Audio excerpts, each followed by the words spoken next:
All right, let's get right into it. Today we're going to talk about one of the most complicated mobile suits in the entire Universal Century, the RX-105 Ξ Gundam. See, this thing is so much more than just another weapon. It's a terrifying piece of tech, yeah, but it's also the perfect symbol for the conflict raging inside its pilot. So here's what we've got on tap. First, we'll look at the incredible tech that lets this behemoth fly. Then we'll put it head-to-head with its rival, the Penelope. After that, we're digging into its, let's say, controversial design. And finally, we'll get to the heart of it, what this machine really meant to Hathaway Noah. All right, first section, a revolution in flight. I mean, how did this thing completely change the rules of the game? You gotta remember, before the Z Gundam showed up, a mobile suit flying around in the atmosphere by itself, that was pure science fiction. Yeah, so that was the big question, right? How do you get a 26-meter-tall giant to just fly? Back then, mobile suits had to piggyback on subflight systems like the Dodai just to get around.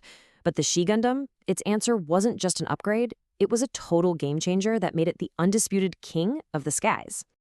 And the secret sauce was something called the Minovsky Flight Unit. Now, don't think of this as just some bigger backpack with rockets. No way. This was basically the same anti-gravity tech you'd find on massive warships, think White Base, shrunk down and crammed into a mobile suit. For the very first time, a machine had the system baked right in, letting it fly and fight anywhere on Earth. But here's where it gets truly wild. It wasn't just about getting off the ground. The Ξ did something brilliant. It combined that lift with a beam barrier. But instead of using it just for defense, it projected it forward. It was literally punching a hole through the air in front of it, just erasing all that resistance. And that's how this absolute unit of a machine could break the sound barrier and hit Mach 2. You can imagine the kind of edge that gave the anti-government group Mofty. Now here's the twist. This incredible tech, the Ξ wasn't the only one that had it. Its rival, the Penelope, was packing it too. But how they each used it, well, that tells the whole story. So let's put these two monsters side by side. You see, both of these machines were cooked up by the same company, Anaheim Electronics. They're both supposed to be the pinnacle of fifth-generation mobile suit tech. So they're kind of like sisters, right? But they were absolutely not created equal. They represent two totally different ways of thinking about how to build a next-gen weapon. And this chart just lays it all out perfectly. Look at the Z Gundam. Its flight system is integrated. It was designed from day one to be a flying machine. The Penelope? Not so much. It's really a base mobile suit, the Odysseus Gundam, that's wearing this huge, clunky flight unit like a giant backpack. It's bolted on. So what's the takeaway here? The Penelope is basically a prototype, a proof of concept. The Z Gundam, that's the finished article, the real deal. Okay, so this whole difference in their core philosophy, it isn't just technical specs on a sheet. You can literally see it in their designs, right on their faces. And believe me, the look of the Ξ Gundam tells one heck of a story. You know, the Ξ hasn't always looked this way. Its look has changed a lot. Back in the '89 novel, it was actually kind of heroic looking. But for the movie, the legendary designer Kotoki Hajime made a very deliberate choice.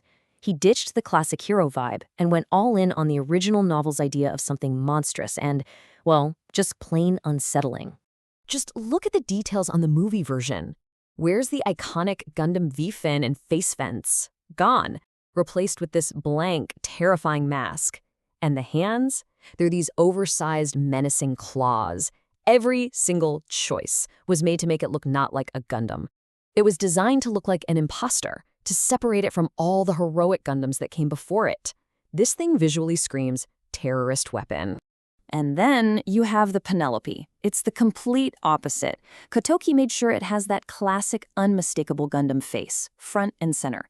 It's designed to look like the legitimate hero, the official machine of the Earth Federation. The visual storytelling here is just brilliant and super clear. The government's machine is the good guy, and the terrorists' machine is the monster. So the big question is, why? Why would the hero of this story, Hathaway Noah, choose to pilot a monster? To get that, we have to look past the armor and into the soul of the machine and its pilot. Because for Hathaway, the Ξ Gundam wasn't just a tool. It was a mirror. And the biggest clue is right there in the name. The Greek letter Xi comes right after Nu. That's not a coincidence. This machine was intentionally named to be the successor to Amuro Ray's legendary Nu Gundam. In his own mind, Hathaway was picking up the torch from the greatest hero the Earth sphere had ever known. And that creates this incredible conflict, this duality that's at the very core of the story.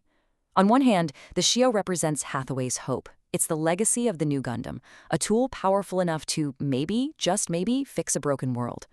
But on the other hand, it's his despair.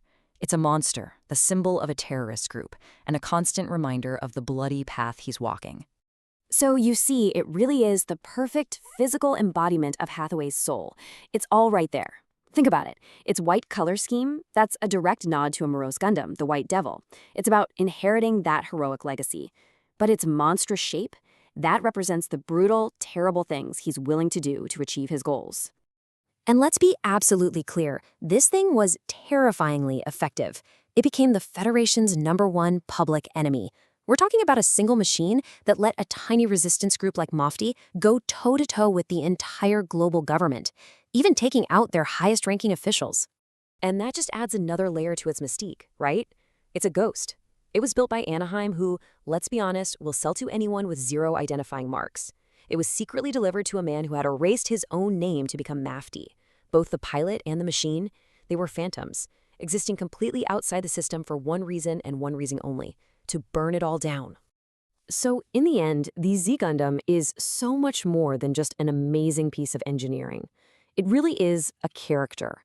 It embodies the tragic, central question of Hathaway's entire life.